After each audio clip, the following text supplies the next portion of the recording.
barnaamijka ganacsiga iyo rugta ganacsiga waxyaabaha horumarka ay ka sameysay magaalada Kismaayo waa wax runtii muuqda haddii ay noqoto ganacsiga siduu shalay ahaa oo maanta wax fara badan indhuhu ay qabanayaan inay ka bedelan tahay.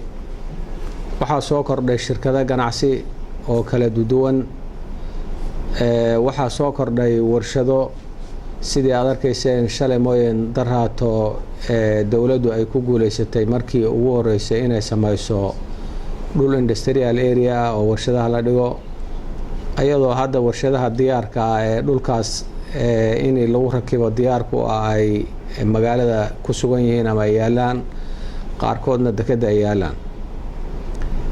waxaa soo kordhay hoteelo sidaad ogtihiin waqtiyaabihii ugu dambeeyay la furay.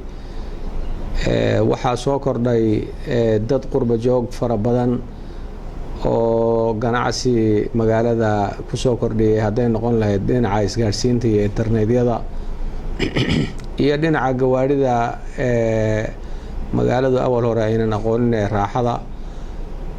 runtii waxaan isleeyahay higsiga dhow waxaan rajaynaynaa in ay Jubbaland productionka ama ganacsiga maadaama ay caan ku ahayd iyo wax soo saarka in ay hesho wax dhoofintii. hadda waxa dhoofa waa liin iyo sinsin waxa ugu badan, qaybihii faraha badnaa ee kalena in ay mar dhow haddii Ilaahay yiraahdo ay dhoofi doonaan oo ay kamid yihiin waxa xoolaha ah ee lafdhabarta oo ah bulshada Soomaaliyeed oo maxjarkii dawladdu ay furayso waqtiga hadda ugu dhow oo maalmaha inagu soo aadanaysan rajaynayno. waxaa soo dhan waxa isku dabaridayay waa rugta ganacsiga. runtii waxaana isleeyahay wax lagu faani kara weeye.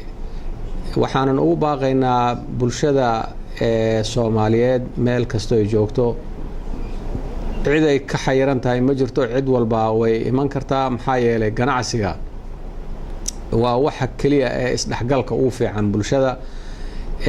qofka ganacsadaha ah wax baasaboor u baahan yahay ama jinsiyad u baahan yahay ama midab u baahan yahay ama luqa u baahan yahay ma jirto. ganacsaduhu Hong Kong buu ganacsiga ka keensan ama ka ganacsan karaa, Dubai buu ka ganacsan karaa, meel walba oo adduunka kamid ah ka ganacsan karaa. ganacsigu waxa bulshada isdhexgaliya waxa ugu fiican weeye. waxaan leeyahay ummadda Soomaaliyeed guud ahaan gaar ahaan ganacsatada reer Jubbaland fursado fara badan ayaa jira oo ganacsi oo ay ka faa'iideysan karaan. runtii waxaan rajo weyn ka qabaa in isbedel weyn oo dhinaca ganacsiga la dareemi doono. barnaamijyada hadda fooda nagu soo haya waxaa kamid ah renewable energy korontada lagu dhalinayay dabaysha oo mar dhow aan filayno in magaalada laga hirgeliyo.